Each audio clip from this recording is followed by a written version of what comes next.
In this video, we will solve the second question from the exercise number 1.1. The question is, show that any positive odd integer is of the form 6q plus 1 or 6q plus 3 or 6q plus 5 where q is some integer. Let's start the solution here.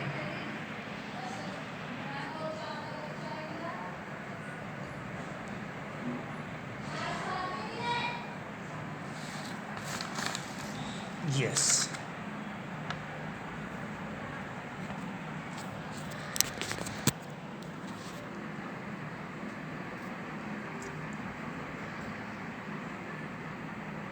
Let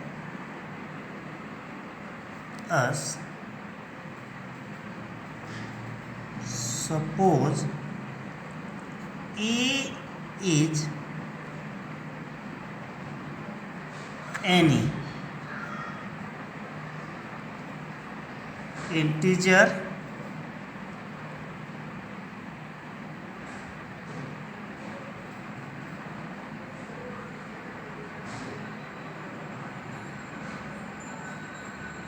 and b is equal to 6, then using Euclid's division algorithm, we have read A is equal to BQ plus A. Euclid division algorithm अगर हमने पढ़ा है तो उसमें हमने पढ़ा है A is equal to B plus Q, B multiply Q plus आ. A dividend, B divisor, Q quotient, R remainder. अब हमने इस क्वेश्चन में सपोज कर लिया कि ए जो है हमारे पास कोई भी एक ऐसा पॉजिटिव इंटीजर है. इट इज़ पॉजिटिव इंटीजर, कोई भी पॉजिटिव इंटीजर है, ए को हमने मान लिया. और सपोज करिए को डिवाइड करने वाला जो नंबर है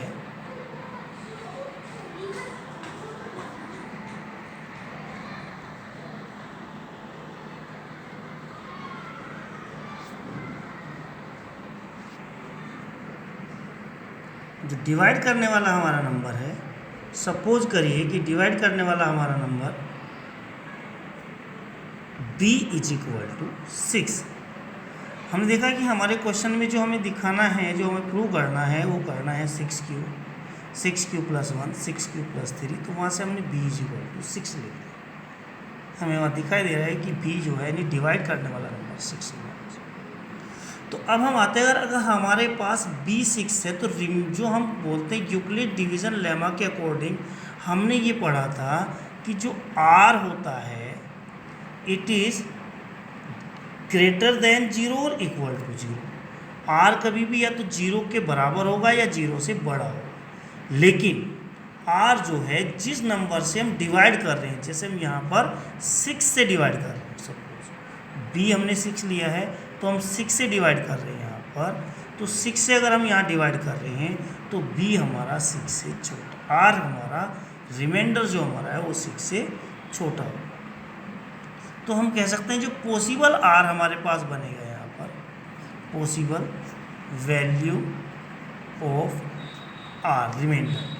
अगर हमने a को डिवाइड किया, 6 से डिवाइड किया, q क्वोशिएंट आया, r रिमाइंडर है, तो 6 से डिवाइड करने के कारण हमने पढ़ा है कि रिमाइंडर जो डिवाइड करने वाला नंबर है उससे छोटा होता है और 0 या 0 से बड़ा होता है. तो रिमाइंडर को हमने शुरू किया कि रिमाइंडर 0 हो सकता है, क्योंकि हमने कहा 0 या 0 से बड़ा होता है.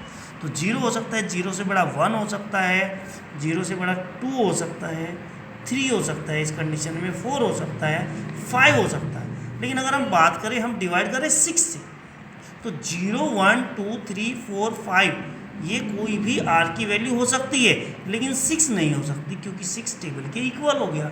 और हमने पढ़ा है कि जो हमारा रिमाइंडर होता है वो टेबल से छोटा होता है. तो 6 से छोटा हमारा यहाँ रिमाइंडर रहेगा, तो वो हमारा हो गया यहाँ पर 0, 1, 2, 3, 4 और 5। अब इस हर एक केस को हम लेके चलते हैं, कुछ भी हो सकता है, हम किसी एक नंबर से 6 से किसी एक नंबर को डिवाइड किया हमने, हो सकता है वो पूरा डिवाइड हो जाए तो 0 हो जाएगा, या उसमें रिमाइंडर 1 बच सकता है, या किसी नंबर को डिवाइड करें तो उसमें 2 बच सकता है, या 3 हो सकता है, कोई भी केस हो सकता है। तो हम सारे केस को यहाँ मेंशन करते हैं। हमने लिखा कि इफ़ अगर r हमारा 0 बचता है तो इन केस में अगर हम अपने यूक्लिड डिवीजन में आते हैं तो a = 6q + r की वैल्यू हमारी 0 हो गई, तो हम कह सकते हैं a = 6q। तो यहाँ हमारा एक केस बनता है a = 6q, और क्योंकि ये नंबर हमारा 2 का फैक्टर बनता है, 6 2 से डिवाइड होने वाला है, रिमाइंडर 0 है, तो ये हमारा नंबर बनता है even। If r = 1 in such a case, अगर r 0 नहीं है तो 1 हो सकता है, और अगर 1 होगा तो हमारा क्या होगा, यूक्लिड डिवीजन लेमा के अकॉर्डिंग हम बोलें a = 6q + r की जगह 1 रखेंगे, तो a = 6q + 1। अब बनता है a = 6q + 1। अब अगर हमारे पास 6q इवन नंबर था, इवन में अगर हम 1 प्लस कर रहे हैं तो इसका मतलब अगला नंबर ओड होता है, तो ये हमारा नंबर ओड हो, ये 2 से डिविजिबल नंबर नहीं है। अगर हम देखते हैं, अगर हमारा r 1 भी नहीं है, 0 भी नहीं है, तो 2 हो सकता है। अगर 2 है तो 2 के केस में बनता है a = 6q + 2। फिर से हम देखते हैं कि ये 2 के फैक्टर में आता है, तो दैट मीन्स ये हमारा इवन नंबर है। नेक्स्ट r = 3, अगर 1 नहीं है, 2 नहीं है, तो फिर 3 हो सकता है। In such a case a = 6q + 3, then again it is an odd number. If r = 4, r ना तो 0 है, ना तो 1 है, ना तो 2 है, ना तो 3 है, बल्कि r हमारा अगर 4 है तो क्या होगा, इन सच ए केस अगर r हमारा 4 होगा तो इस केस में हमारा a = 6q + 4। अगेन हम देखते हैं कि यहाँ पर 2 हमारा कॉमन बन सकता है, यानी ये 2 के फैक्टर में आता है, तो ये नंबर हमारा फिर इवन हो जाता है, इवन नंबर फिर हमारा यहाँ आया, इस नंबर में भी हमको इवन नंबर मिलता है।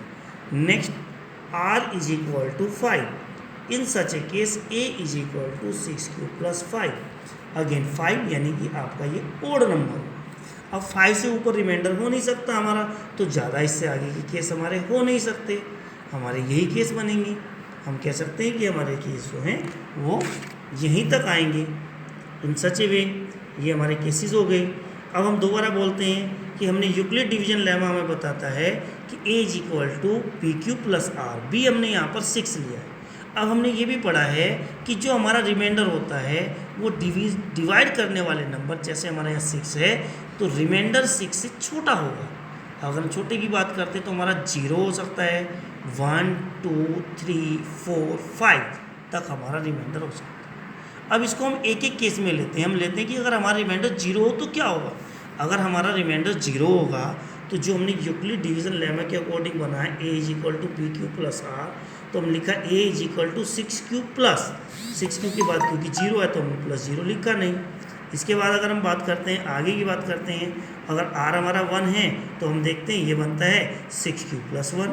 ऐसे ही r अगर 2 है तो बनता है 6q + 2, r अगर 3 है तो बनता है 6q + 3, r अगर 4 है तो बनता है 6q + 4, और r अगर 5 है तो बनता है 6q + 5।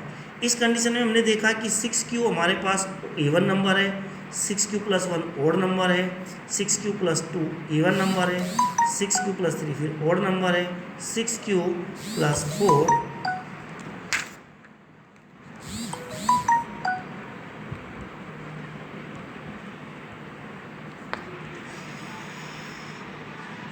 6q + 4 फिर हमारे पास इवन नंबर है, और 6q + 5 फिर हमारे पास ओड नंबर। जबकि हमें ये बताना है कि कोई भी पॉजिटिव नंबर जो होता है अगर उसकी ओड फॉर्म बनती है तो वो कौन सी बनती है। तो हमने यहाँ देखा any positive odd number is of form.